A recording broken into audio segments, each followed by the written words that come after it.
Hello friends and welcome to my channel. इस video में हम बात करने वाले हैं साइमन कमीशन के बारे में, जो कि ये नेशनलिज्म इन इंडिया का पार्ट 3 है और मेनली हम इसमें जी पॉलिटिकल साइंस के लिए अभी हमारी तीसरी वीडियो है। जैसे कि मैंने आपको पिछली दो वीडियोस में खिलाफत movement, Rowlatt act, Jallianwala Bagh massacre, बाकी फर्स्ट वर्ल्ड वॉर, इन सब के बारे में बताया था, तो आप प्रीवियस वीडियो जरूर चेकआउट कर सकते हैं। आपको जो पूरी प्लेलिस्ट है वो आपको डिस्क्रिप्शन में सबसे ऊपर ही मिल जाएगी, फुल प्लेलिस्ट के नाम से। तो चलिए इसी के साथ इस वीडियो को शुरू करते हैं। सबसे पहले मैं आपको बता दूं, इससे पहले हमने जो मेनली किया था वो हमने ये किया था मेनली स्वराज प्लांटेशन वगैरह में। अब हम मेनली देख लेते हैं साइमन कमीशन के बारे में।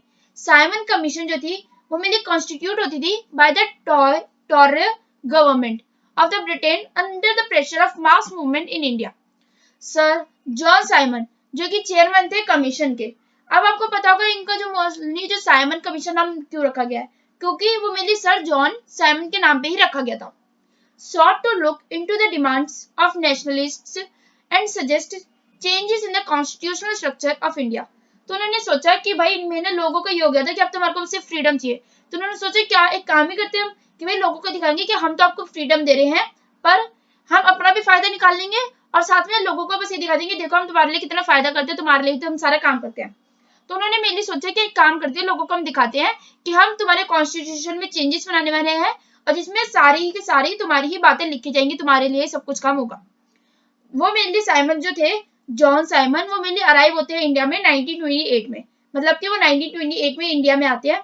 कांग्रेस और जितने भी मुस्लिम लीग थे along with the other parties received the commission with a black flags। अब इससे ये पता चलता है कि भाई इसी के साथ धीरे धीरे इंडिया में यूनिटी आने लग गई थी 1928 से, क्योंकि कांग्रेस और मुस्लिम लीग एक साथ होना, क्योंकि मैंने बाद में पता चलता है कि कांग्रेस और मुस्लिम लीग के चक्कर में ही इंडिया की जो डिफरेंशिएशन होता है, हम कह सकते हैं एक टाइप का पार्टीशन होता है, वो इसी बीच होता है, मतलब कि इन दोनों के बीच के चक्कर में ही होता है, कांग्रेस और मुस्लिम लीग के बीच में। पर इससे ये भी पता चलता है कि 1928 में धीरे धीरे लोगों में यूनिटी आनी शुरू हो गई थी। तो अब जैसे ही जॉन साइमन इंडिया में आते हैं तो सब लोगों ने उनका जो जैसे वो ट्रेन वगैरह से आते हैं तो सब लोगों ने जो उनका स्वागत किया था वो काले झंडों से किया था, मतलब कि ब्लैक फ्लैग से। और उन्होंने सबने एक ही स्लोगन कहा था, मतलब कि हम कह सकते हैं नारा, तो मेनली था go back Simon, go back Simon. In October 1929, अब अक्टूबर में 1929 में कमीशन ने रिकमेंड किया कि काम करते हैं डोमिनियन स्टेटस बनाते हैं for India in coming future, कि भाई ताकि लोगों को प्रॉब्लम ना हो और हम अब धीरे धीरे लोगों को पावर देनी शुरू करते हैं। एंड एक पहली राउंड टेबल कॉन्फ्रेंस हेल्ड की गई, अ round table conference for discussing a future constitution of India, कि भाई अब ये सोचना चाहिए हमें कि भाई इंडिया का कॉन्स्टिट्यूशन बनना है और जितने भी कॉन्स्टिट्यूशन बनाना है, जो मतलब वो राउंड टेबल कॉन्फ्रेंस हुई थी उसमें 50% से भी ज्यादा लोग जो थे वो मेनली ब्रिटिशर्स थे। तो इससे ये पता चलता है कि भाई जिसके लिए तुम बना रहे हो वो इंसान तो है ही नहीं, और बाकी सब लोग आपस में बैठ के अपना काम कर रहे हो और बोल रहे हैं हम तो तुम्हारे नाम पे बना रहे हैं। Effects of Simon commission. अब साइमन कमीशन का क्या इफेक्ट होता है? दिसंबर 1929, दिसंबर में 1929 में under the presidency of Jawaharlal Nehru, उस समय जो इंडिया के प्रेसिडेंट थे वो जवाहरलाल नेहरू थे, जो लाहौर सेशन था ऑफ कांग्रेस का, वो मेनली फॉर्मलाइज कर दिया गया था द डिमांड ऑफ पूर्ण स्वराज। अब मेन तो सबकी सिर्फ एक डिमांड थी और जो कि मतलब कि सबकी होनी भी चाहिए थी, क्योंकि मेन तो लोग जो थे वो बहुत ज्यादा परेशान हो गए थे, बहुत ज्यादा हम कह सकते हैं एक साथ रिप्रेस्ड हो चुके थे। तो लोगों की बस एक डिमांड थी जो कि था पूर्ण स्वराज। तो इसी डायलॉग को हम पूरे आगे तक, मतलब कि अपने जब तक हमारे को फ्रीडम नहीं मिल गई थी 1947 1949 तक, तो तब तक लोगों का सिर्फ एक स्लोगन था, वो रह गया था पूर्ण स्वराज, कि हमें तो पूरी आजादी चाहिए। तो 26 जनवरी 1930 से इंडिया में इंडिपेंडेंस डे बनाना शुरू कर दिया गया था। इससे ये पता चलता है कि 26 जनवरी के बाद अनाउंस कर दिया गया था कि अब इंडिया आजाद हो या ना हो, 26 जनवरी 1930 हमेशा से ही इंडिपेंडेंस डे बनाया जाएगा और इसी दिन बाद में रिपब्लिक डे भी बनाया जाता है। 1930 में डॉक्टर बी आर अम्बेडकर जो थे उन्होंने स्टैब्लिश किया था एक डिप्रेस्ड क्लासेस एसोसिएशन को। अब मेन था जैसे कि मैंने आपको बताया था राउंड टेबल कॉन्फ्रेंस होनी थी, तो इसीलिए जब वो 1930 में राउंड टेबल कॉन्फ्रेंस होती है तो जो बी आर अम्बेडकर जी थे, मतलब कि डॉक्टर अम्बेडकर, तो वो मेनली भाई जो राउंड टेबल कॉन्फ्रेंस में बैठे थे तो उन्होंने मेनली किसको रिप्रेजेंट किया था, उन्होंने मेनली किसका हक मांगा था? तो उन्होंने मेनली मांगा था कि भाई जितने भी डिप्रेस्ड क्लासेस है उनको उनके हक दिया जाए, मतलब कि उनको उनकी इज्जत दी जाए, जैसे कि फार्मर्स थे, पीजेंट्स थे। अब मेनली शुरू होता है यहाँ से सिविल डिसोबीडियंस मूवमेंट। तो सिविल डिसोबीडियंस मूवमेंट मेनली किसने शुरू किया था, ये तो सभी को पता है, जो कि थे गांधी जी। गांधी जी ने चूज किया था कि भाई सॉल्ट एक मीडियम है जो कि प्रोटेक्ट का बन सकता है और इसमें कोई भी इंसान रिच पुअर नहीं कहलाता है। ये एक सॉल्ट ऐसी चीज है जिसके रिच भी खाएगा जो कि पुअर भी खाएगा, चाहे वो सस्ता हो या फिर महंगा हो, पर लेना तो वो सभी को है। सॉल्ट के बिना किसी का भी गुजारा नहीं चल सकता। तो जितने भी ब्रिटिश ऑफिसर्स थे उन्होंने सॉल्ट पर टैक्स लगा दिया था, तो इसी कारण सिविल डिसोबीडियंस मूवमेंट शुरू करी गई। तो अब मैं आपको बता दूं पूरा क्या क्या होता है। Gandhi ji choose salt as a medium of protesting against the British rule.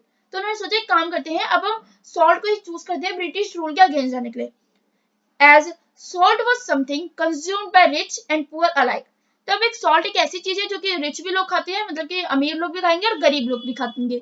और उन्हें भाई जो अमीर लोग हैं वो तो भाई अगर टैक्स हो तो भी खरीदेंगे, गरीब लोग हैं तो उनके पास अगर टैक्स देना पड़ेगा उन्हें तो चांसेस होते हैं वो कम खाए, पर मेन होता है इससे न्यूट्रिशन वगैरह की कमी हो जाती है। And it was one of the most essential item of the food. कोई भी खाना आप खाना हो तो आपको मेनली उसके लिए नमक वगैरह तो चाहिए ही होता है। 31 जनवरी को 1930 में, अब इससे आप एक चीज पता चला लगा सकते हैं कि हमारा जो इंडिया था इस समय कितनी जबरदस्त स्पीड में ग्रोथ कर रहा था, कि 26 जनवरी 1930 को ये अनाउंस होता है कि हर साल 26 जनवरी को इंडिपेंडेंस डे बनाया जाएगा। और वहीं 31 जनवरी को सिर्फ 5 दिन बाद ही एक और चीज स्टार्ट हो गई थी, वो था गांधी जी ने अपना लेटर जो था वो सेंड कर दिया था विक्टोरी, मतलब कि वाइसरॉय इरविन, जो कि मतलब कि उन्होंने वाइसरॉय इरविन को अपना लेटर सेंड किया था, जिन्होंने उन्होंने कहा था कि भाई उसमें मेनली क्या लिखा था, 11 डिमांड्स मांगी थी अपनी, ranging from industrial to peasants. उन्होंने सारे इंडस्ट्रियलिस्ट्स के लिए और पीजेंट्स के लिए मेन ऑफ द डिमांड्स मांगी थी, मतलब कि जो उनकी डिमांड्स थी वो मेनली इंडस्ट्रियलिस्ट्स और पीजेंट्स के लिए थी। Most important of the demands were abolition of salt tax. I mean the Britishers तो सॉल्ट टैक्स जो थे वो लगा चुके थे, इम्प्लीमेंट कर चुके थे। तो उसमें जो सबसे टॉप पे हम कह सकते हैं सबसे जो हाईलाइटेड था वो कौन सा था, कि भाई सॉल्ट टैक्स को हटाया जाए। गवर्नमेंट थी उन्होंने पूछा कि भाई accept the demands of 11 March और else a full civil disobedience campaign would be launch.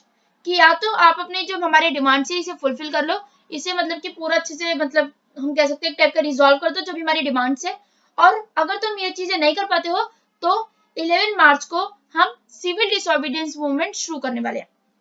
अब सॉल्ट मार्च शुरू हो जाता है क्योंकि मेन था जो ब्रिटिश ऑफिसर्स थे उन्होंने अपना भाई जो हमने भाई डिमांड्स भेजी थी उन्होंने हमारी जो रिजॉल्व नहीं करी थी डिमांड्स को। अब सॉल्ट मार्च में क्या होता है, mark the beginning of the civil disobedience movement. Civil disobedience का जो सबसे पहला पॉइंट आता है, ये सबसे पहला हम कह सकते हैं एक मूवमेंट आती है, वो आता है सॉल्ट मार्च। महात्मा गांधी ने सॉल्ट मार्च को शुरू कर दिया था with famous salt march accompanied by 78 of his trusted volunteers. तो उनके मतलब 78 ट्रस्टेड वॉलंटियर्स के साथ उन्होंने अपनी मार्च जो थी वो शुरू कर दी थी। अब आप एक चीज सोच सकते हैं कि सॉल्ट मार्च का नाम सॉल्ट मार्च क्यों रखा गया था, वो मेनली इसलिए एक तो नमक के लिए था और मेनली मार्च में शुरू करा गया था। तो कहीं भी आपसे पूछा जाता है कि भाई सॉल्ट मार्च कब शुरू किया गया था, तो आपके लिए बहुत ही इजी रहेगा 11 मार्च। और मेनली कब किया गया था, कौन से ईयर में, जो कि था 1930, जिस साल फर्स्ट राउंड टेबल कॉन्फ्रेंस भी हुई थी।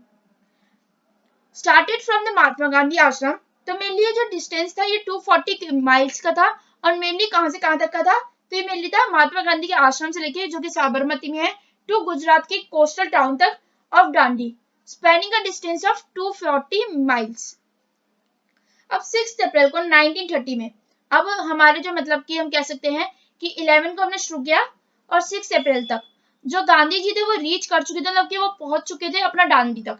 तो इससे ये पता चलता है अगर आप डेट्स के हिसाब से भी लगाएंगे तो 31 डेज होते हैं, और अगर हम बात करें 20 और यहाँ पे हम देखें 5, तो मतलब 25 दिन के अंदर अंदर में 240 माइल्स तक गांधी जी और उनके जितने भी वॉलेंटियर्स थे और उनके साथ धीरे धीरे और बहुत सारे जो लोग जुड़ गए थे, फॉलोअर्स जो जुड़ गए थे, थाउजेंड्स ऑफ फॉलोअर्स जो जुड़ गए थे, वो सब उन सब ने 25 दिनों के अंदर अंदर में 240 माइल्स कंप्लीट कर ली थी। और इसी से हम कहते हैं कि सॉल्ट मार्च से ही जो महात्मा गांधी का एक नया रूप उभर के आया था। बहुत सारे डिफरेंट डिफरेंट कंट्रीज के लोग भी उन्हें जानने लगे थे। मोस्टली लोग क्या कहते थे कि भाई एक दुबला पतला आदमी जो था, मतलब एक दुबला पतला इंसान, वो 240 माइल्स चल गया, वो भी सिर्फ 25 दिन में। और उसी से बहुत सारे न्यूज़पेपर्स में, यूरोपियन ब्रिटिशर्स न्यूज़पेपर्स में महात्मा गांधी की खबर छपी थी इस बात की। On 6 April 1930 Mahatma Gandhi reached Dandi. with thousands of followers and ceremonially violated the law by manufacturing salt from sea water by boiling it. तो मेनली उन्होंने भाई इस लॉ को कैसे तोड़ा था, ये भी आपसे कई बार पूछा जा सकता है। तो मेनली उन्होंने लॉ को कैसे तोड़ा था, उन्होंने जो सॉल्टी वाटर था, जैसे कि हम कह सकते हैं खारा पानी जो था, उसे उन्होंने इकट्ठा किया, उसे बॉईल किया और इसी के कारण उन्होंने सॉल्ट बना लिया। और मतलब कि वो एक सॉल्ट ऐसा था जिसपे कोई भी टैक्स इन लोगों को नहीं देना पड़ता, तो इसीलिए उसी के साथ जो सॉल्ट जो टैक्स था वो भी पूरा रिमूव हो चुका था। अब हम देख लेते कैसे कैसे सॉल्ट जो था, पूरा जो सॉल्ट मार्च थी कैसे कैसे पूरा बढ़ा, कैसे कैसे इंक्रीज हुआ और कैसे कैसे इसके बहुत ज्यादा फॉलोअर्स बढ़ गए थे। Soon the movement spread to the entire nation. Entire nation मतलब कि एंटायर वर्ल्ड में, हम बहुत ज्यादा न्यूज़पेपर्स में भी ये बातें छपी थी। कॉलोनियल लॉज वर वायलेटेड, बहुत सारे कॉलोनियल लॉज जो थे वो वायलेट किए गए थे। सॉल्ट जो था वो मैन्युफैक्चर किया था बहुत सारे न्यूमरस प्लेसेस में, और वो भी गवर्नमेंट्स के सामने, मतलब कि जो ब्रिटिश गवर्नमेंट थी उसके सामने, और वो भी सॉल्ट फैक्ट्रीज में। फॉरेन क्लोथ्स जो थे जितने भी, फिर से वो बंद करने शुरू कर दिए गए थे, जैसे कि नॉन कॉपरेशन मूवमेंट में हुआ था। फॉरेन क्लोथ्स बंद करने शुरू कर दिए गए। लिकर शॉप जो कि मतलब हम कह सकते हैं शराब के ढागे, उन्हें पिकेट कर दिया गया था। पीजेंट जो थे उन्होंने रिफ्यूज कर दिया था कि भाई अब हम कोई भी रिवेन्यू पे नहीं करेंगे और चौकीदारी टैक्सेस भी हम नहीं देंगे। विलेज जो ऑफिशियल्स थे उन्होंने रिजाइन कर दिया था अपनी बड़ी बड़ी पोस्ट से। In many places people violated forest laws, मतलब कि बहुत सारी जगहों तो ऐसा हो गया था कि फॉरेस्ट लॉ को ही बिल्कुल ही वायलेट करना शुरू कर दिया, by going into reserve forest for collecting would and grace cattle. अब मीन भाई ब्रिटिश ऑफिसर्स ने तो जितने भी फॉरेस्ट थे, गवर्नमेंट फॉरेस्ट थे, वो उन्हें बिल्कुल भी क्लोज कर देता। तो लोगों को इतना गुस्सा आया कि भाई ऐसे कैसे हो सकता है कि ये तो हमारे फॉरेस्ट है, हम ही ने इनकी देखभाल करी थी और अब हमें ही इसका कोई भी यूज नहीं करने दिया जा रहा। तो लोगों ने इसका वायलेशन करने के लिए वहां से बहुत सारे कलेक्ट करने थे वुड और ग्रेस कैटल। अब इसी के साथ ये पता चलता है कि भाई अब इतनी सारी चीजें हो रही हैं, तब गवर्नमेंट को कुछ ना कुछ तो करना ही पड़ेगा। तो गवर्नमेंट का इसमें क्या रिस्पॉन्स रहता है। अप्रैल में 1930 में Abdul Gruffudd Khan was arrested. तो इससे आपको एक चीज जरूर मैं आपको बता दूं, अब्दुल गफर खान एक ऐसे मुस्लिम थे जिन्होंने बाद में जो इंडिया और पाकिस्तान जब अलग हो रहा था, वो एक ऐसे मतलब कह सकते एक ऐसी साइड पे थे कि भाई वो कभी भी नहीं चाहते थे कि इंडिया और पाकिस्तान अलग अलग हो, चाहे वो मुस्लिम क्यों ना हो, पर वो फिर भी यही नहीं चाहते थे कि इंडिया और पाकिस्तान कभी भी अलग अलग हो। तो इससे ये पता चलता है हर मुस्लिम और हर हिंदू नहीं चाहते थे कि भाई इंडिया का हिंदू स्टेट बने, और जितने भी मुस्लिम्स थे वो ये नहीं चाहते थे कि पाकिस्तान एक अलग कंट्री बने। तो मेनली ये था कि कोई भी डिवीजन नहीं चाहते थे, पर कुछ लोगों के चक्कर में हम कह सकते हैं भाई मेन तक कुछ लोगों का ये था कि हमें तो अलग ही इंडिया चाहिए या फिर अलग ही पाकिस्तान चाहिए अपने लिए, तो इसीलिए इंडिया और पाकिस्तान को अलग होना पड़ा। पर मैं आपको मेनली बता दूं, ये आपको याद रखना है, अब्दुल गफर खान एक ऐसे इंसान थे कि जो कि पार्टीशन के बिल्कुल ही खिलाफ थे।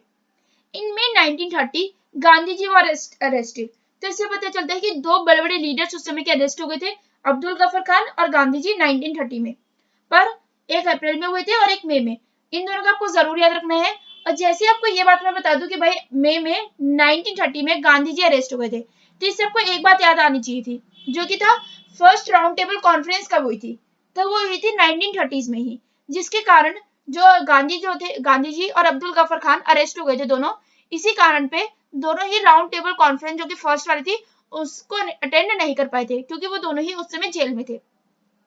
अगला, पीसफुल सत्याग्रहीज वर अटैक्ड।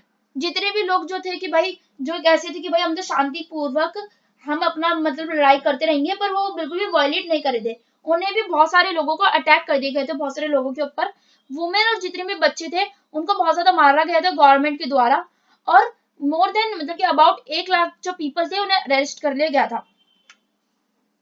अब गांधी जी का जो एक था Edwin pact and end of movement, तो अब इसमें मेनली यहाँ पे हमारे पास अभी 3 स्लाइड्स और रह गई हैं जो कि हम अगली वीडियो में करने वाले हैं, क्योंकि मेनली वो वीडियो जब ये वीडियो जो है ज्यादा बड़ी हो सकती है, तो इसीलिए अगर आपको ये वीडियो अच्छी लगी तो वीडियो को लाइक कर दे, चैनल को जरूर सब्सक्राइब कर ले।